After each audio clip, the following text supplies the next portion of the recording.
YouTube, what it do? It's your boy TWV coming back with another episode of the NXT recap and review. And for another week, I will continue to say this: NXT is the home of women's professional wrestling. We showcase 8 women through the course of the night tonight. We had a title change. We had Trick Williams going crazy. We had Javon Evans and Ethan Page just heightening their rivalry going into the next week for their street fight. And with that being said, let's get to the review.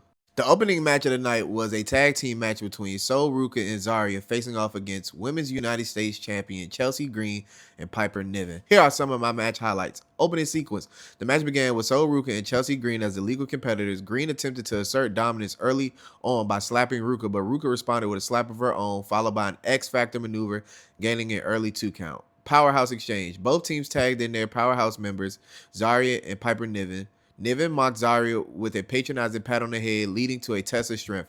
Both delivered simultaneous headbutts and lariats, showcasing their resilience. Niven managed to drop Zaria with a shoulder tackle, but Zaria quickly rose, countering with a clothesline and tagging Ruca back in.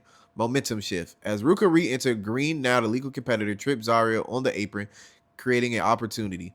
Ruca responded by taking out Green with a plancha. However, Niven capitalized on the situation, executing a cannonball off of the apron, wiping out both Ruca and Zaria and shifting the momentum in favor of their team. Isolation and resilience. Post-commercial break, Ruca found herself isolated and enduring significant offense from Niven and Green. Despite this, she showcased resilience, delivering a kick to Niven and attempting to reach Zaria. Green thwarted this by pulling Zaria off the apron, preventing the tag. Niven then delivered a powerful Beal throw to Ruca across the ring. Hot tag and climax. Ruca managed to create separation and executed a diving crossbody, taking down both opponents, allowing her to tag in Zaria. Entering with vigor, Zaria delivered lariats and German suplexes to Green, followed by spears to both Green and Niven. Green and Niven attempted a code breaker and running senton combination on Zaria, but she resiliently kicked out at 2. The final moments. Green, now bleeding from the nose, attempted to kill switch, but Zaria countered with the electric chair. Ruca tagged in from a perch position and executed a moonsault doomsday device. Niven broke the pin attempt, but inadvertently splashed on the Green. Seizing the moment, Zaria lifted Niven into a fireman's carry and delivered an F5, causing Niven to land on Green. Ruca capitalized by hitting her signature Soul Snatcher on Green, securing the pinfall victory. This victory marked a significant milestone in the emerging duo of Sol Ruca and Zaria, especially with Ruca pinning the reigning Women's World Champion Chelsea Green. So this match was a TWV 5-star match. This was a beautiful tag team match. This is the second day in a row. This is the third TWV 5-star. Like, man, the wrestling has been hot since post-elimination chamber. Everybody's getting that WrestleMania bug and NXT stand and deliver bug for the NXT wrestlers, man. It's, whoo! The vibes are high, man. So this is a beautiful match. I loved everything about it. Definitely like that Sol Ruca pinned the women's champion. Definitely would be something cool if somebody on NXT can beat a main roster champion. I feel like we're going to build to a feud for that. I think that may be Sol Ruca's match at Stand and Deliver. That would be something cool. Have a main roster championship defended at Stand and Deliver in April. But with that being said, let's get to the next segment. The next segment was Trick Williams involved in a backstage segment that set the stage for his later in-ring action. Trick Williams approached NXT General Manager Ava, eager to discuss the possibility of a rematch against Eddie Thorpe. The conversation was interrupted by Kel Dixon and Uriah Connors, who presented a gift basket intended for Ava. Williams intervened, preventing them from delivering it. The situation escalated as Dixon and Connors accused Williams of being responsible for Chase University's recent troubles, leading to a heated exchange. Williams forcefully shoved Dixon against the wall, asserting his dominance, and challenged him to a match later that evening.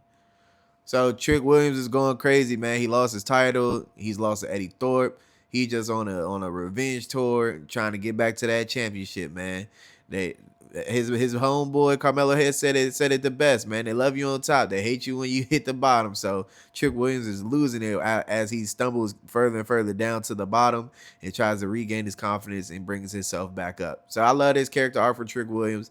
Trick Williams is the superstar of NXT. Without a shadow of a doubt, he's like the main character of NXT in my personal opinion. He's one of my favorite wrestlers. Got an autograph poster of his. Like, Trick Williams is that dude in my opinion. Can't wait till he makes it to the main roster. I feel like him and Carmelo Carmelo Hayes are going to be a tag team up there, and then, you know, they could be single superstars, but they are the next generation. And with that being said, let's get to the next segment. Ring action was Jada Parker facing Kalani Jordan. Here are some of my match highlights. Opening sequence, the match began with both competitors engaging in a feeling out process. Jordan gained the early advantage with a drop kick followed by shoulder blocks in the corner and a standing moonsault. Momentum shift. Parker countered Jordan's offense, but Jordan responded with a powerful lariat. The action spilled to the apron where Parker delivered a right hand. Jordan attempted a side moonsault, but Parker countered by driving her into the turnbuckle with a backbreaker. Mid-match action. After a commercial break, Jordan blocked a kick and executed a side Russian leg sweep. She followed up with a corkscrew Vader bomb for a near fall. Parker countered with an inverted headlock drop, earning a 2 count. In the closing moments, Parker attempted a fallaway slam, but Jordan kicked out. Both competitors battled on the turnbuckles with Jordan gaining the upper hand. However, Parker rolled out of the ring to avoid Jordan's high-risk move. Back inside, Jordan missed a 450 splash, allowing Parker to capitalize for the pinfall victory. Post-match, Parker addressed the audience, calling out Julie and Stephanie Fakir. She expressed her intent to watch their upcoming title-for-title match at Roadblock closely. I love that Jada Parker got on the mic and said she's looking for championship gold. I feel like Jada Parker should be the next woman up after whoever wins the title-for-title match next Tuesday. I feel like she should get that next like championship match. I feel like she's right for the picking. Like, I don't think she will win per se, but I feel like she's jumping up into that main event talent caliber. Like, she has it. Like, she can go in the ring. She has the look. She has the character. She has the promo. Like, I love everything about Jada Parker. Same thing with Kalani Jordan. I like that Kalani Jordan's now going on a skid, because when she came kind of into the roster, you know, she got pushed really hard, and not in a bad way. Like, she was the first women's North American champion. You know, Kalani Jordan did a lot of beautiful things last year in 2024, and I like that they're doing a character shift on her now. She's coming out, you know, still with vibrant gear, but more so of a darker, aggressive attitude. So I love the direction both women are going in. Big fans of both of them. Can't wait to see what they do throughout the rest of this year in NXT, and I feel like they will be 2 main roster call-ups by the end of this year. With that being said, let's get to the next segment. It was Obafemi in a press conference discussing his upcoming title defense against TNA X Division champion Moose at the Roadblock event. Femi emphasized the significance of representing the NXT brand and expressed his determination to prevent a TNA wrestler from claiming the NXT championship. He acknowledged Moose's athletic background and capabilities, but confidently stated that he would make Moose regret leaving the NFL, vowing to retain his title at the Roadblock. Man, Obafemi is the dude on NXT too, man. I got it. Hey, Obafemi, the ruler, is that guy, man. Like, I'm a huge fan of Obafemi. Like, that guy's a beast. Their match next Tuesday is going to be amazing. This may really give me the check mark to make Moose a TWV approved wrestler. I don't watch TNA, so I can't go off of his TNA history. I have to go off of what I'm seeing right now as a fan of him coming through NXT. He did just have a great match last week, and you know, I was like, okay, Pete Mine just like, okay, got a little something with him. So this with Obafemi, the ruler, he gonna have to show me something. But I feel like Moose is gonna go out there and pull out all the stop. I'm definitely excited for this match. Great anticipation going into it. But with that being said, let's get to the next segment. The next segment had the Hardy Boys expressing their excitement about being in NXT and returning to WWE. They reflected on their recent match against the No Quarter Catch crew, highlighting the passion and hunger that they observed in their opponents, reminiscent of their own early days. During the address, NXT tag team Hank Walker and Tank Ledger, collectively known as Hank and Tank, interrupted to seek guidance from the veteran duo. They inquired about steps to elevate their careers to the next level. Matt and Jeff commended Hank and Tank's strength and enthusiasm, advising them to embrace risk-taking and step beyond their comfort zones to achieve greatness. The segment escalated when Josh Briggs and Yoshiki Inamura entered, challenging the notion that the advice from the Hardys would propel Hank and Tank to title opportunities. Briggs asserted that the title shots aren't given but taken, implying that Hank and Tank's approach was ineffective. This confrontation quickly devolved into a physical brawl between the teams, underscoring the competitive intensity within the NXT's tag team division. Amidst the chaos, the tag team Fraxium appeared behind the Hardys. Matt Hardy, channeling his broken persona, acknowledged them with his trademark phrase, "I knew you'd come," before turning to face them, and both teams acknowledging that their TNA Tag Team Championship match next week is for the titles, but also to plant the flag of the best tag team in the world. It was a beautiful segment. I like that all the tag teams were getting involved. NXT, in my personal opinion, has the deepest tag team division because they have Fraxium, Briggs and Amora, Hank and Tank. You got No Quarter Catch crew. You have the D'Angelo family. It's a couple more I'm missing. It's maybe like 10 tag teams. The tag team division is really deep. But yeah, I love this segment. I love that everybody was getting a chance to shine. Like for NXT to be a 2-hour show, it's booked really well, paced really well, and it showcases so many people on a week-to-week basis. I really love how Shawn Michaels is running it down there. But with that being said, let's get to the next segment. Next in-ring action was Jordynne Grace facing Cora Jade in a match that was unfortunately cut short due to an injury. But there are some match highlights that I have.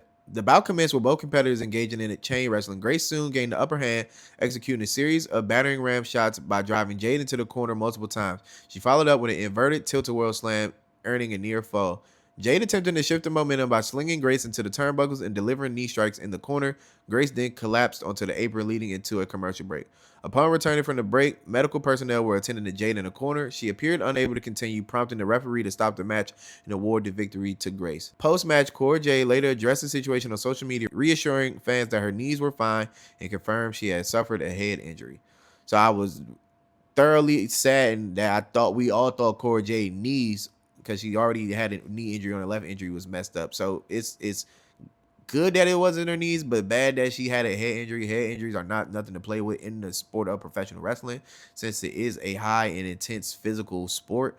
I do wish Cora Jade the best. I hate to see it. Cora Jade is one of my favorite wrestlers, women's wrestlers on the NXT brand. Like anytime she gets some momentum, something like this does happen, unfortunately. That's why she's been in NXT so long, because not to compare her to Dakota Kai, but her and Dakota Kai have the same upside. It's just unfortunately that they always catch an injury right when they're catching their stride and their momentum.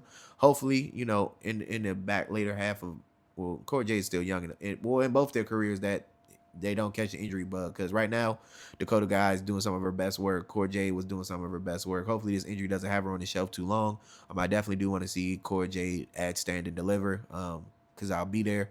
But with that being said, let's get to the next segment. The next segment was a satellite interview with All Ego Ethan Page and Javon Evans, intensifying their ongoing rivalry ahead of their scheduled New York street fight at NXT Roadblock next week.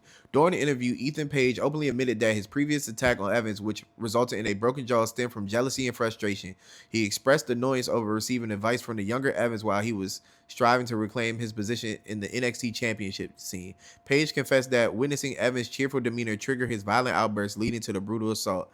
Evans responded by asserting that he would not allow anyone to suppress his joyous spirit. The tension escalated as both competitors began talking over each other, showcasing their deep-seated animosity between them. Man, this was beautiful, man. Like Ethan Page, like just the villainous bad guy character, and Javon Evans just being like the joyful fan favorite. Like it's perfect textbook wrestling segment. I loved it. Straight down the middle. I like both guys' arguments.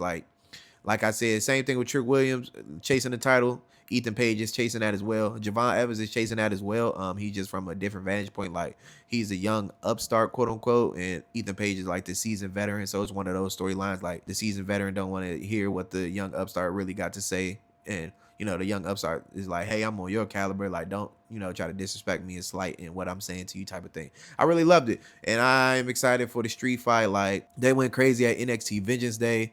And they're gonna go crazy just with this street fight stipulation. Like they're gonna go all out. Like these two are gonna put on. They could possibly put on the match of the night. You heard it here first. TWV is speculating that the Ethan Page Javon Evans New York City street fight next Tuesday is the match of the night. But with that being said, let's get to the next one. Next in-ring action was Trick Williams versus Kel Dixon. Once the match commenced, Williams wasted no time asserting his dominance. He immediately delivered his signature move, the trick shot, flooring Dixon. Williams then mounted Dixon and unleashed a barrage of punches, prompting the referee to intervene and stop the match almost instantly. This decisive victory by referee stoppage showcased Williams' aggression and frustration through dealing with his loss to Eddie Thorpe. Following the swift victory, Williams seized the moment to call out Eddie Thorpe, who had previously defeated him at the Vengeance Day event. Thorpe appeared on the balcony and addressed Williams, acknowledged their passive counter, and expressing the need to have a definitive settle for their rivalry, where he proposed an NXT Underground match to take place in 2 weeks, a challenge that Williams accepted, setting the stage for a high-stakes confrontation. So, man, Trick Williams needs this win bad. He needs this win bad. I don't think he gets the win in that if he continues the Trick Williams spiral, and I'm with it. Eddie Thorpe has grown on me from previous videos. I didn't really pay attention to him. Now that he was in this main event caliber setting, he has showcased that he has the heart to step up to the plate in a big time moment.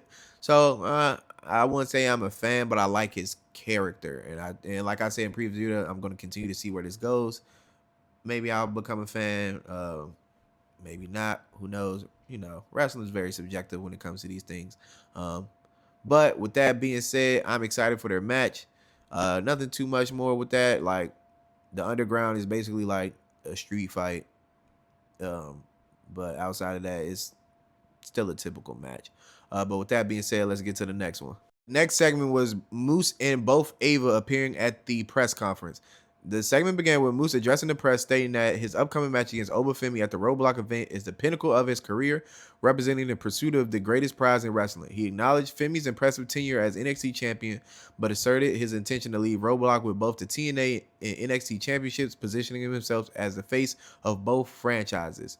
Following these statements, Ava Ravine entered the press conference announcing that a match between Roxanne Perez and Jordan Grace at Roadblock. This segment concluded with Fatal Influence demanding a rematch for Fallon Henley, but Ava walked away, indicating further discussions would occur later.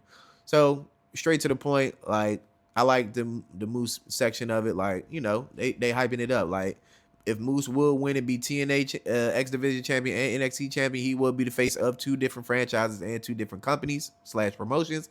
That would be something really cool to see. I do not see that happening. I would have preferred a title versus title match, and then had Obafemi go between TNA and NXT. That'd have been really dope to get him some run against some people in TNA. Just my personal opinion. The follow up after that with Ava with Fallon Henley. In wrestling, technically you're supposed to get a rematch clause if you lose your belt. I don't even think they even keep that in stone anymore. They kind of move on to the next challenger type of thing. But I do like that somebody knows wrestling history and came back like, hey, I lost. Like I should get my rematch to win the belt back. But I see the Fatal Influence going. I mean, I'm assuming they're heels already. But they're going to go attack Stephanie Vacure, and then that will start the feud to Fallon Henley getting her rematch back post the title for title match next week at NXT Roadblock. But with that being said, let's get to the next one. Segment had Ricky Saints, formerly known as Ricky Starks, continuing to establish his presence within the brand. Backstage, he encountered Ridge Holland, who questioned his place in NXT, suggesting he didn't belong there. Saints confidently retorted, telling Holland to get used to seeing a lot more of him. Later in the segment, Saints crossed paths with Shawn Spears, a former AEW star now making waves in NXT. Spears remarked that Saints' Revolution will be televised when he wins the North American Championship later on tonight. This interaction hinted at a potential feud between the two, adding an intriguing layer to Saints' storyline. I love that Ricky Saints, hey, my name's Ricky Starks kind of thing right now, just introducing himself to everybody and kind of, hey, maybe we can have a feud with this guy. Maybe we can have a feud with this guy. Sooner or later, somebody's going to attack Ricky backstage. I'm assuming probably next week after next, and we're going to start building toward his feud for Stand and Deliver. We got to get on the ball with that because right now we will be in the second week of March next week, and then Stand and Deliver is April 19th. So we got to get this ball rolling. I kind of want to see where these feuds start picking up and where we're going to take these two post Roadblock. But I'm interested in Ricky Saints' character and development through NXT. And with that being said, let's get to the main event. It was Shawn Spears versus Tony D'Angelo for the NXT North American Champion. Here are some of my match highlights. The bout began with D'Angelo asserting dominance, using his size and strength to overpower Spears. Spears countered with a throat thrust followed by a big knee in the corner. D'Angelo responded with a leaping punch, resulting in a near fall. A subsequent superplex from D'Angelo was also followed by a near fall. After a commercial break, Spears applied a camel clutch, transitioning into a sharpshooter. D'Angelo struggled but managed to reach the ropes. Spears attempted the finish move, the C4, but D'Angelo countered. D'Angelo went for his signature spine buster, but his back gave out a lead into Spears, targeting the injury. Izzy Dame, a member of D'Angelo's faction, interfered, attacking Spears and allowing D'Angelo to capitalize with a near fall. This led to chaos at ringside, with Adrianna Rizzo, a member of Spears' group, diving onto Izzy Dame. Both factions brawled outside the ring. Back inside the ring, Spears executed the C4 on D'Angelo, securing the pinfall victory and becoming the new NXT North American Champion. So, the Tony D'Angelo championship run started off hot, and then it kind of fizzled out after that. Like, the opponents he kind of had, I'm not going to say they sucked, but his title reign wasn't booked the best, unfortunately, but it got overshadowed by the NXT championship. booking, unfortunately. Hopefully Shawn Spears has a better booking direction with the title. Hopefully they let D'Angelo get the run back at Stand and Deliver, but I don't think that'll happen. I think Shawn Spears will move on to a feud with Ricky Starks since they teased that right before this match. I feel like that's the direction they're going. That's the direction I would love for them to go. Unfortunately, I do not know what Tony D will be doing between now and then, unless we catapult Tony D into the main event, which I would prefer wholeheartedly. I've been a Tony D fan for years. Really thought Tony D should have beat Ilya Dragunov last year at Stand and Deliver. If you got time, go watch that match. That was an amazing match. Like, I definitely thought Tony D was going to get belted up last year. I do hope this is the year that he does get belted up, because his character, I feel like it would be cool on the main roster, but at the same time, I don't know if Italian mobster family character is too goofy for the more serious main roster. So who knows? I don't know if Tony D will be in NXT forever. I kind of don't want him to be, but I don't want his character to change either. So that's why I'm conflicted with between Tony D staying on NXT or going to the main roster. I do like that Shawn Spears got belted up. Shawn Spears was really deserving of his character when he came back from AEW to NXT has been really intriguing and interesting and very intricate. Got a lot of layers to it that you just want to see how things play out. But with that being said, it's your boy TWV, and this is the NXT recap. I'm checking in and I'm checking out, and I'll catch you in the next one. Peace.